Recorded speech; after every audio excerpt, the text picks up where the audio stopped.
Hi friends. Harish, இப்போ நம்ம எங்கே வந்திருக்கோம்? அங்கமல்லியா? கேரளாவில் அங்கமல்லின்ற பிளேஸ்க்கு நம்ம வந்துட்டோம்.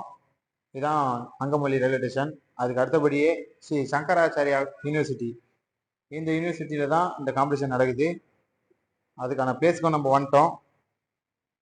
தம்பி ஒரு ஹாய் சொல்லிருப்பா. இந்த காலேஜில் என்ட்ரி ஆகும் பற்றி ஒரு நல்ல சூப்பரான ஒரு ஃபீலு. ஃபுல் அண்ட் ஃபுல் அழகாக மரம் செடி, அது மட்டும் இல்லாமல் இந்த காலேஜ் ஃபுல்லாகவே நல்லா டிராயிங் பண்ணி ஒரு சூப்பராக இருந்தது. தம்பி அப்படியே ஒரு பொடிநடியாக வாக்கு போட விட்டு அவரை வீடியோ எடுத்தாச்சு. நடந்து வந்த டயர்டில் தம்பி படுத்துட்டாரு. அவருக்காக எக் ஒயிட் மட்டும் நம்ம பாயில் பண்ணி இருக்கிறோம். இன்னும் 2 days இருக்கு. இன்னைக்கு அவருக்கு கார்பு கட்டு, ஒன்லி ப்ரோட்டீன் சோர்ஸ் மட்டும்தான். தம்பி முட்டையை எடுத்து சாப்பிட ஆரம்பிச்சிட்டாரு. தண்ணியும் வேற கொஞ்சம் கட் ஆகிட்டு இருக்கோம். அப்படியே பார்த்தீங்கன்னா அந்த காலேஜுக்குள்ளவே ஒரு சூப்பரான ஜிம்மு. நம்ம வந்து அது இல்லை இது இல்லை அப்படின்னு சொல்லாமல் நம்ம ஜிம்மில் என்ன இருக்கோ இதை வச்சு நம்ம எப்படி ஒர்க் அவுட் போட முடியுமோ அப்படி நம்ம ஒரு சூப்பரான ஒரு ரொட்டைனு ஷோல்டர் ஏர் டெல்ட்டு அந்த ஒர்க் அவுட் கொடுத்தாச்சு. அதை முடித்த உடனே ஒரு அர்னால் ப்ரெஸ்ஸு, அதையும் நம்ம அப்படியே ஒரு ஃப்ரண்ட் கேமராவில் ஒரு வீடியோ எடுத்தாச்சு. இதை முடிச்சதுக்கப்புறம் ப்ரீச்சர்கள் போட்டு பம்ப் பண்ணுறதுக்குள்ள தம்பி உங்கள் டைம் அவுட்டு, ஜிம்மு க்ளோஸ் பண்ண போகிறேன்னு சொல்லிட்டாங்க. சரின்ட்டு தம்பியை வெளியே கூட்டின்னு போயிட்டு அவருடைய கண்டிஷனை மட்டும் கொஞ்சம் நல்லா செக் பண்ணிவிட்டு சூப்பரா, இதுவே நல்லா இருக்கு, இன்னும் நம்ம ட்ரை பண்ணோம் அப்படின்னு சொல்லிட்டு அதை முடிச்ச உடனே வேயிங் ஆரம்பிச்சிட்டாங்க. எவ்வளோ பேர் பார்ட்டிசிபேட் பண்ணியிருந்தாங்க இந்த காம்படிஷனில்? கிட்டத்தட்ட எனக்கு தெரிஞ்சு ஒரு 500 பேருக்கு மேலே தான் இருப்பாங்கன்னு நான் நினைக்கிறேன்.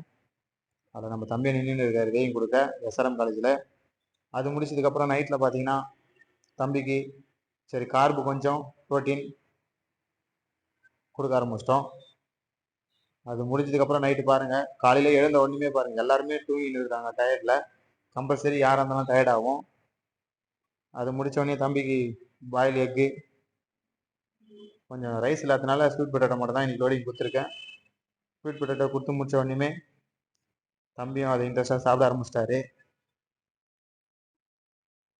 நானும் அப்படியே பொடிநடையாக போயிட்டு தம்பிக்கு 2 மீலுக்கு தேவையான ரைஸு சிக்கன்லாம் வாங்கி வந்துட்டேன். அது வீடியோ எடுக்க முடியல, சாரி. இதை முடிச்ச உடனே அவரை வாக்கிங் கூட்டின்னு போயிட்டேன். அந்த வாக்கிங் போகிற இடமும் நல்ல ஒரு சூப்பரான பிளேஸு, மைண்ட் ரிலாக்ஸாக இருந்தது. கம்பல்சரி நம்ம வாக்கிங் போகும்போது நம்ம பாடியில் நிறைய ஒரு ஸ்ட்ரெஸ்ஸு கம்மியாகிறது நம்மளே உணரலாம். இது முடிச்ச உடனே ஒரு 15 மினிட்ஸ் சும்மா சன் பாத்தில் மட்டும் படுக்க வச்சிட்டேன். நம்ம போகிற டேன் வந்து பாடியில் நல்லா கொஞ்சம் பளபளன்னு தெரியுன்றதுக்காக இந்த சன் பாத்து, மற்றபடி வேறு எதுக்காகவும் இல்லை. அதுக்குள்ளே வந்து பார்த்தா இங்கே எல்லாருமே காம்படிஷன் ரெடியாக ஆரம்பிச்சிட்டாங்க. நம்ம தம்பி 70 kg 3வது கேட்டகரி. ஓகேடா தம்பி நீ ஆரம்பிடான்னு சொல்லிட்டு அவரை லைட்டாக அப்படியே பம்ப் பண்ண ஆரம்பிச்சிட்டோம். அவரும் பம்ப் பண்ண ஆரம்பிச்சிட்டாரு. பாருங்க எவ்வளோ பேர் டேன் போட்டுன்னு இருக்கிறாங்க. இது மட்டும் இல்லாமல் வெளியே எவ்வளோ பேர் நிற்கிறாங்க. இங்கே வீடியோ எடுக்க கூட ஆள் இல்லை. ஒரு என்சிசி தம்பி இருந்தார், தம்பி கொஞ்சம் வீடியோ எடுத்து கொடுறா சாமி அப்படின்னு சொல்லிட்டு அந்த தம்பியை கூப்பிட்டு ஒரு வீடியோ எடுக்க ஆரம்பிச்சிட்டோம். இதில் என்ன ஒரு கஷ்டம்னு பார்த்தீங்கன்னா, நம்ம தமிழ்நாட்டில் காலேஜ் பசங்களுக்கு பாடி பில்டிங் கேமுக்கு யாருமே சப்போர்ட் பண்ணுறதே கிடையாது. மற்ற ஸ்போர்ட்ஸுக்கு பண்ணுறாங்க, பட்டு இதை ஒரு கேமாக கூட பார்க்கறது இல்லை. ஆனால் நார்த் இந்தியன் சைடில் பார்த்தீங்கன்னா அவ்வளோ பேர் வந்திருந்தாங்க. எல்லாம் ஒரிசா, அஸ்ஸாம், பீகார், அது மாதிரி ஒருத்தரும் டீமாக வந்திருந்தாங்க. நம்ம சென்னையில் தான் டீமே இல்லாமல் 2 பேர் 3 பேர் அது மாதிரி ஒரு காலேஜ்லேருந்து வந்திருந்தாங்க. அதுதான் ரொம்ப கஷ்டமாக இருக்குது. என்னுடைய முக்கியமான ஒரு ரெக்வெஸ்ட்னு பார்த்தீங்கன்னா, காலேஜில் பாடி பில்டிங் கேமையும் கொஞ்சம் சப்போர்ட் பண்ணால் நல்லா இருக்கும்ன்ட்டு என்னுடைய கருத்து. ஏன்னா பசங்க இப்போ எல்லாருமே ஒரு தப்பான வழியில் போயின்னு இருக்கிறாங்க. உடனே நம்மளை பூமர்னு சொல்லி கமெண்ட் பண்ணுறாதீங்க. நம்ம பூமர்லாம் கிடையாது, ஜாலியாகவும் இருக்கணும். பாடி பில்டிங் வந்து ஒரு நல்ல கேம். இது மூலிமா கண்டிப்பாக நிறைய பேருக்கு நிறைய வேலை ஆஃபர்லாம் கொடுத்தாங்கன்னா இன்னும் நல்லா இருக்கும். நிறைய பேர் வந்து இதை பண்ண ஆரம்பிச்சிருவாங்க. பட் நம்ம தமிழ்நாட்டில் அது மாதிரி ஒரு ஸ்பெசிலிட்டி இல்லை. பட் ஆனால் நார்த் இந்தியன்ஸுங்களுக்கெல்லாம் இந்த இது இருக்குது. அதனால் வந்து அவங்க நிறைய பேர் ரயில்வேல ஒர்க் வாங்குறது இதெல்லாம் வந்து பண்ணுறாங்க. இது முடிச்சதுக்கப்புறம் பம்ப் பண்ண ஆரம்பிச்சிட்டான் தம்பி. இது ஒரு 5 வீக்கில் ரெடியான காம்படிஷன் தான். நேச்சுரலாக எனக்கு நிறைய டைம் கொடுத்துருந்தாங்கன்னா இன்னும் சூப்பரான ஒரு கண்டிஷனில் எடுத்துன்னு வந்துட்டு இருப்பேன். பட் இருந்தாலும் 5 வீக்கில் என்னால் என்ன முடியுமோ அந்த கண்டிஷனை நான் கண்டிப்பாக எடுத்துன்னு வந்துட்டேன். இதுக்கு மேலே ஓவர் கண்டிஷன்லாம் எடுத்துன்னு வரதா பாடி தாங்காது. எல்லாமே ஒரு அளவு தான், ரொம்பவும் கஷ்டப்படுத்தக்கூடாது. போடுற தம்பி பம்பன்னு சொல்லிட்டு தம்பியை பம்ப் பண்ண 2 தம்பில் வாங்கி பம்ப் பண்ண சொல்லியாச்சு. அவரும் நல்லா புஷ் பண்ணி அவர் பாடியை நல்லா சூப்பராக பம்ப் பண்ணுறாரு.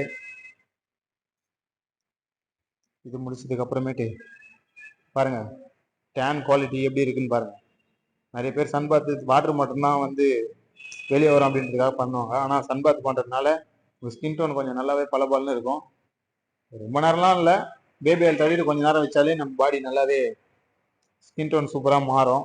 அப்படின்னு நான் 2 டைம் 3 டைம் பண்ணியிருக்கேன். அதனால இவருக்கும் அதே பண்ணியாச்சு. அடுத்தது வெளியே வாடா தம்பி வெளிச்சத்துக்கு அப்படின்னு சொல்லி கூட்டின்னு போயிட்டு அங்கேயும் ஒரு 10 நிமிஷத்துக்கு பாடியை பம்ப் பண்ண ஆரம்பிச்சிட்டேன். நம்ம எந்த அளவுக்கு மேலே ஏறதுக்கு முன்னாடி பம்ப் பண்ணுறோமோ அந்த அளவுக்கு நம்ம பாடி நல்லாவே பூஸ்ட் ஆகும். அது மட்டும் இல்லாமல் போஸிங்கும் போட்டு நல்லா ப்ராக்டிஸ் பண்ணணும். போஸ் போட போட போட தான் நம்ம பாடி நல்லாவே எக்ஸ்பென்ஸ் ஆகும். 70 kg தான், பட் இருந்தாலும் தம்பி 65 66 வந்துட்டாரு. இன்னும் 1 கிலோ கம்மி பண்ணியிருந்தா 65லே பண்ணியிருப்பாரு. பட் இருந்தாலும் நம்ம புஷ் பண்ணக்கூடாது அப்படின்றதுக்காக கொடுத்தது 70 kg. அந்த 70 kgல அவரை காம்படிஷன் பண்ண வைக்கலான்ட்டு வந்துட்டேன். பாருங்க இதான் அந்த ஸ்டேடியம்.